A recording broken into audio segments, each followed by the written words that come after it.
Just like some of you, you might have noticed I had a hard time keeping a straight face during that gospel reading, even though I meant to. But their question might have been real. Was it real or not? If it was real, whose wife would she be? She married 7 brothers. If it's not real, then it's a trap they're setting for Jesus. They don't believe in the resurrection, these Sadducees, and they want to trap Jesus into saying something wrong, and so it'll be obvious that there's no resurrection, that they're right, that their minds are closed then. But if it is a real question, their minds aren't closed, but they seem to be narrow. If it's a serious question, well, whose wife will she be? Jesus' response, and did you follow Jesus' logic? Neither did I. It's one of those passages, at least for me. But I think the essence of what he's saying is wrong question. Ask a bigger question. Heaven is bigger than you, Sadducees, can imagine. Resurrection, which you're dissing, is bigger than you can imagine. It's also easy to laugh at that first story. If it were me, I'd just say, eat the pork, because they're going to, and they left out the really gory passages, and they leave out the part where the mother comes up to one of the sons, and you think she's going to say, just eat the pork because I want you to live. I forget, I think it might have been the last son. But she goes up to him, and she says, don't you shame me and eat that pork. She knows he's going to die. And, I would kill to get a piece of bacon. And here they're dying to not eat pork. But it's because they see the big picture. They see the resurrection, not necessarily a common idea or belief at the time. And this life is nothing compared to that. What kind of questions do we ask? Do we ask real ones or fake ones? And I think we do both. Sometimes we ask questions where we already know the answer. Our minds are closed. But sometimes we ask questions where we're not even ready to hear the answer. It's sincere maybe, but the answer is just too big for us to even take in. So our minds aren't closed, but maybe a little bit narrow. I think I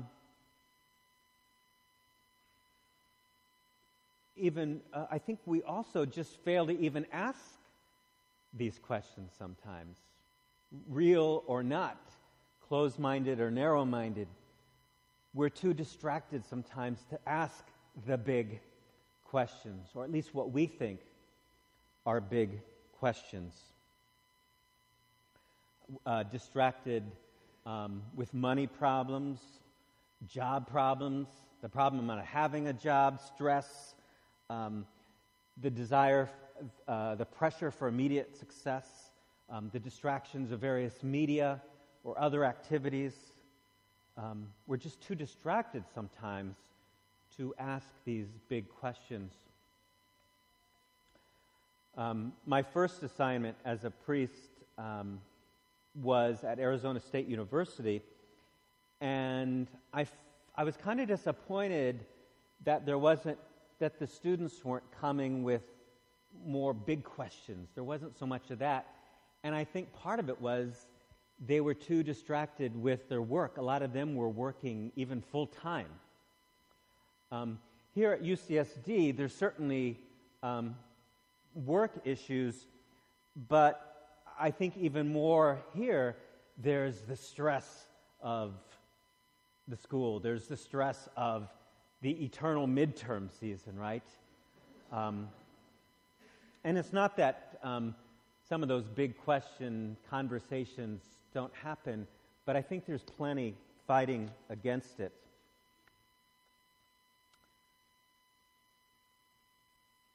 Big questions. I was I've been thinking about big questions and also was Googling big questions today and found some interesting websites.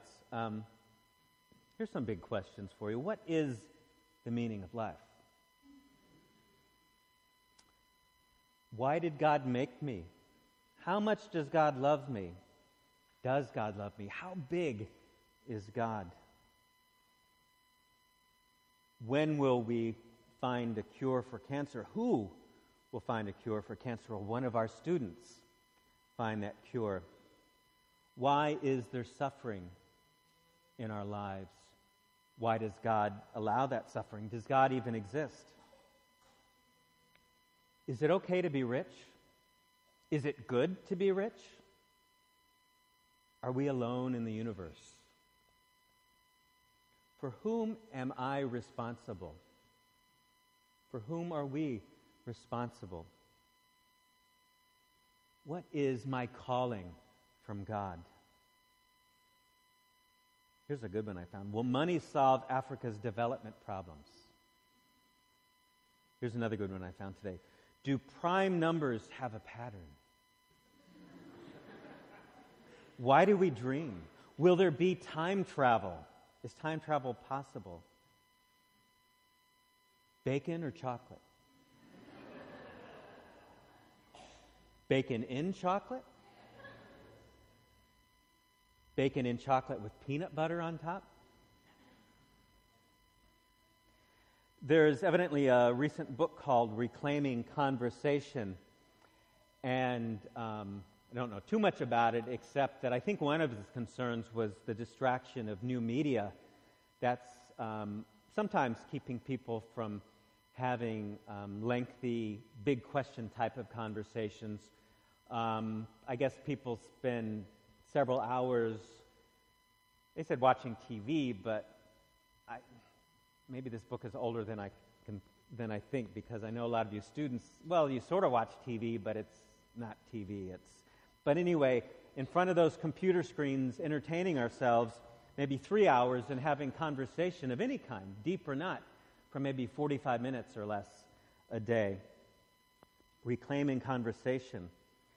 I was reading about classes being designed at universities to encourage big conversations. There's something at Stanford evidently called sophomore college. Did they have that when you were there? And I guess it's 3 weeks, and they all live together, people taking this class, and I think one of the classes they took during those 3 weeks is called The Meaning of Life. Some of us campus ministers here come together, and we're called the Center for Ethics and Spirituality on campus. And we're there to provide spiritual counseling for people with or without a faith tradition, and to encourage big questions. In fact, we kind of informally decided recently maybe that'll be our new motto, because we've been bent a lot trying to figure out, now, how do we explain to people who we are, what we do? And our new motto could just be, ask big questions. Ask big questions. My nephew Kurt is a really big question asker, and I think that's terrific. But he said to me once with real sincerity, and this was when he was preparing for confirmation here, and he said, but I need to let go of some of those questions sometimes. And he's right. It's not that we don't want to have big questions. That's the whole point of what I've been saying. That's part of who we are, is to ask these big questions and to ask them with each other and to pursue the answers with each other. But at some point, he's right. Our calling is also to just let the questions rest. Let ourselves rest in God. And it's there, in that resting in God, that we discover the meaning of life. That is the meaning of life, if nothing else, is to simply be with God It's in that letting go of the questions to be with God that we discover just how much God loves us. It's there that we discover how big God is.